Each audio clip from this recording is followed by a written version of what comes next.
It's that time of year where the trees are almost done dropping their leaves, but it's not quite winter yet.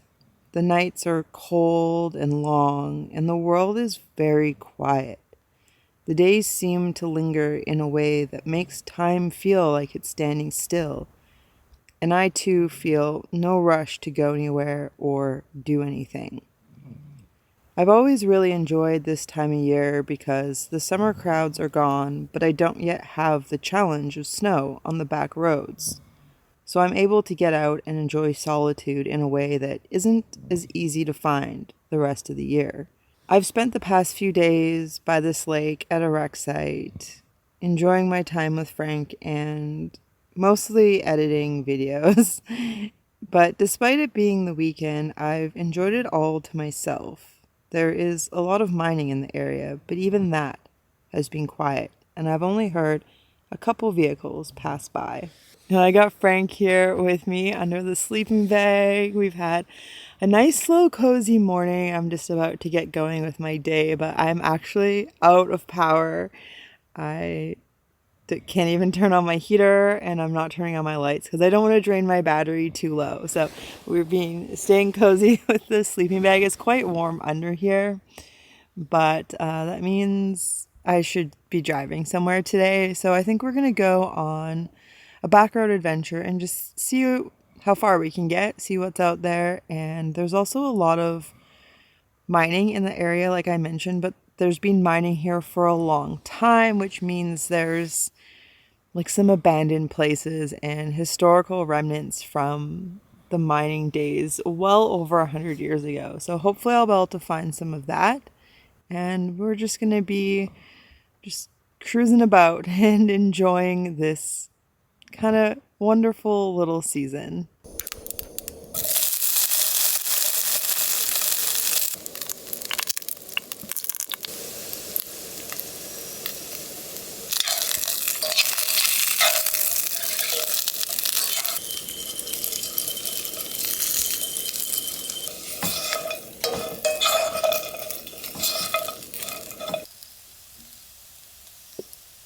So I got all packed up, and then I decided that today would go a lot better if I ate something first.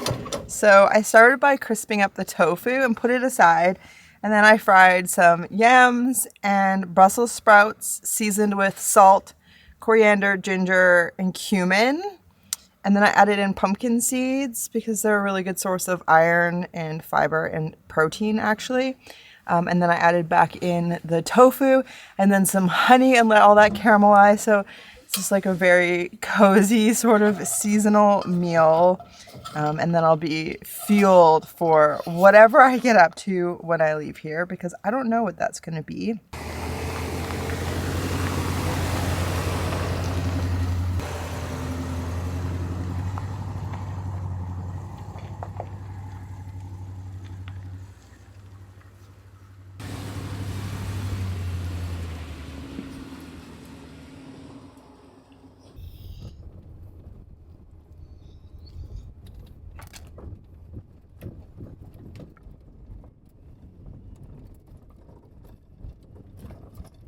I didn't feel like I had been on the road for very long when I came to the end. At least the end of what I could drive, because beyond where I parked, there was an entire maze of old roads that were deactivated or gated, meaning the only way to explore them would be by bike or on foot. I was immediately captivated by this area, the Atlin Volcanic Field, and someday I would like to walk every bit of road out there, but on this day I just walked about 5 kilometers to check it out.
All right, I'm going to check out a little bit of gold mining history. There's a lot of that in this area, and I was told I needed 4x4 to get here, but I don't have 4x4. Truck is a 2-wheel drive, and I made it anyways. And it really wasn't that bad, so that's often the case when it says 4x4 needed. That's applying to the lowest common denominator, the least capable backroads drivers. And often, if you have good tires and clearance and a moderate amount of backroad experience, you can get there. In this case, there being the Boulder Dam site, which is an old wood dam built for hydraulic mining along Boulder Creek in the early 1900s. Hydraulic mining was originally developed during the California Gold Rush in 1853 and required consistent, reliable sources of water. One solution was to build dams on creeks well above the mining operations area. Water was then directed through channels, pipes, and hoses to giant iron nozzles called monitors. Gravity-fed, the extremely high-pressure stream was then used to wash entire hillsides through enormous sluices. This technique allowed the company mining Boulder Creek to pull an additional $100,000 worth of gold in 1902 and continue to operate profitably for another 9 years. Mining in this creek has continued since by various companies and individuals, although with dwindling returns.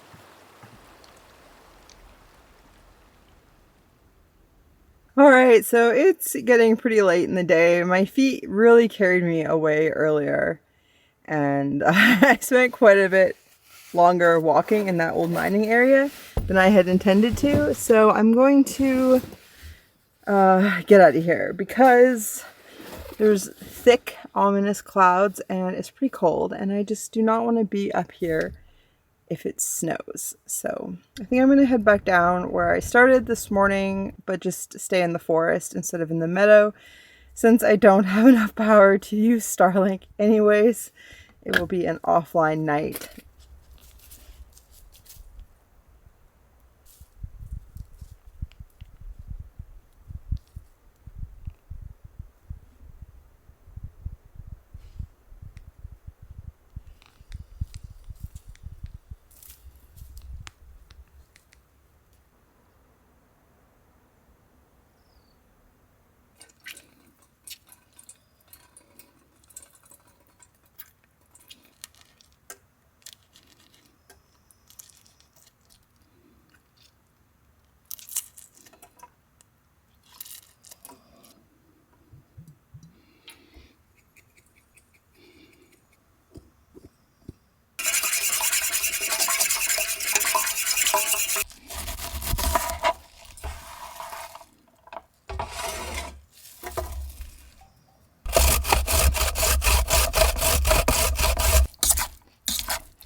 Right, I am excited for this. It's really simple, really easy meal, but I just didn't feel like hanging out with the door open and cooking outside. I have tons of broth cubes somewhere. I just don't feel like digging for them, so this is what I've settled with. Mm-hmm. Mm-hmm. Mm.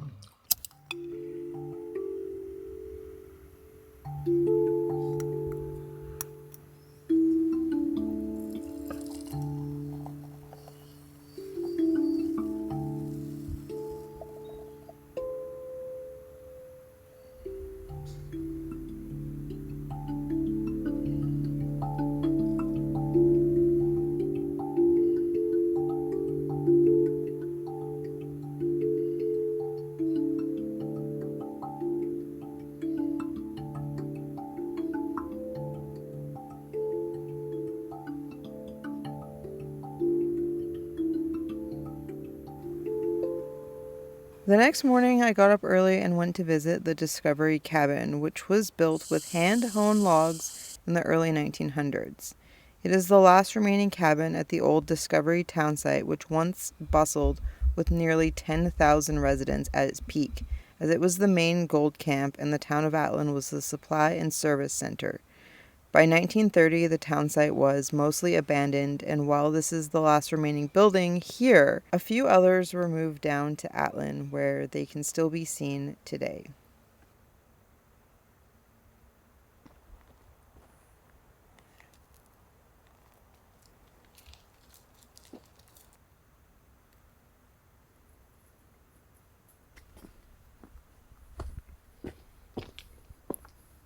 My second stop of the day took me to see the Fairbanks Dipper Dredge and Flume site.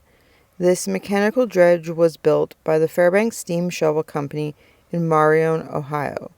It was then transported all the way here in the far northwest corner of British Columbia in the early 1900s as part of the hydraulic gold mining efforts in the Atlin area. It was operated with water fed from Pine Creek, but as neat as these pieces of gold mining history are, further down Pine Creek is the type of site I much prefer, something a little more soothing.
I had absolutely no idea that this was gonna be here. This is so cool because I've been checking out historical stuff all day. And then I was just coming for a hike after enjoying the waterfall, and boom, more historical stuff. And there's a sign here that says caretaker's cabin. So I'm gonna go over that way, check it out.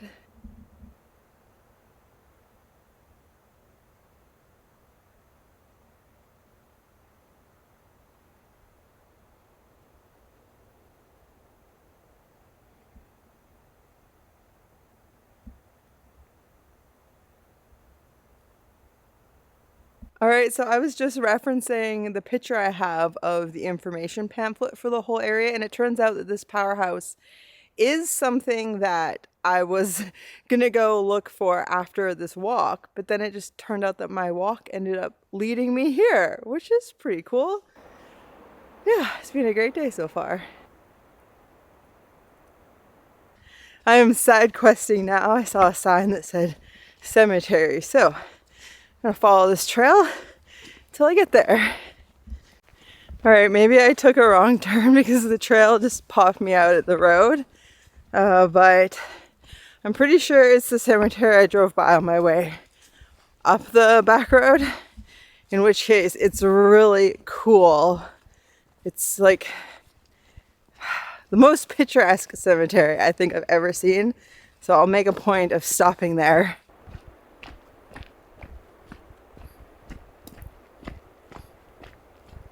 I have this new to me shirt I found at a thrift store for $1, and I'm so stoked on it. It's super comfy and it's my favorite color, and it fit me like perfectly, exactly how I like my clothes to fit. Just a little bit loose. I don't really like anything too constrictive on the top, but it's perfect for hiking on a day like this. And I am moving quite fast. I'm kind of hustling because I want to cover a lot of ground, but I also only have 2.5 hours until the cafe in town closes at 3 p.m. and I really want to get French fries after this, so I'm trying to see as much as I can and still make it in time for fries.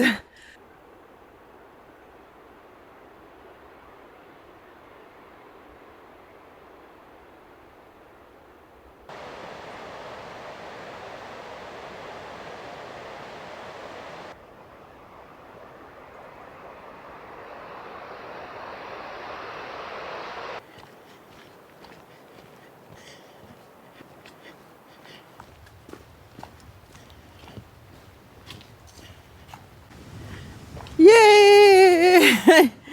Back in my van. I'm so stoked.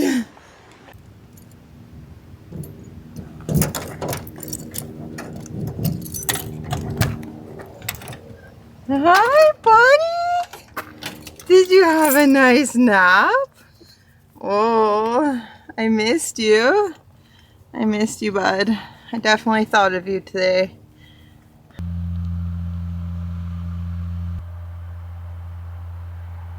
It just is like the most quintessential cemetery I've ever seen or been in. I especially like the little fenced in tomb areas, and a lot of the graves are sunken now, that they're so old. But it's also just amazing to see died 1930 and there's still written text on the wooden tombstone. Of course, that won't last near as long as the tombstones carved in stone, but it's still incredible to see that the tombstone's almost 100 years old and it's still legible. There's also a lot of people who didn't even live till 30. Like, I'm older already than half the people buried here, which is mind-blowing, but the North is harsh.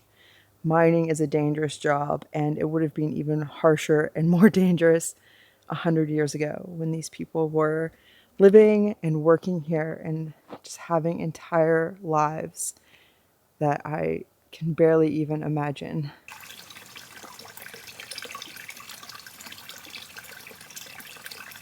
So I was on my way out of town to go find somewhere different to spend the night, and I came across this spring. So I'm gonna fill up my bags because they needed filling, and I totally forgot to look for somewhere in town, which is great because this is gonna be better water for sure.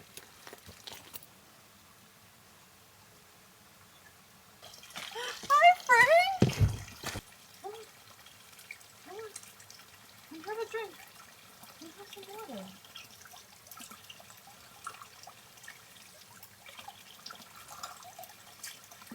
Oh, it's so cold! Thank you, it's so cold. We've made it out to camp. We are parked for the night at a rec site south of town by some mountains next to a lake. And the gentle waves lapping on the shore are very relaxing.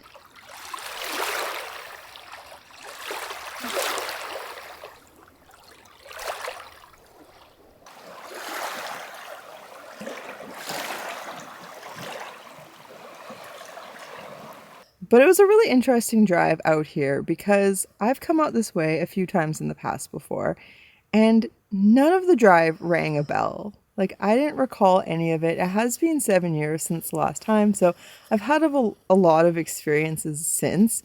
But I think part of it is because I see the world through a different lens now, and I'm also in a different vehicle, so the road feels different. And I had also come out here in the past before with a very singular purpose in mind.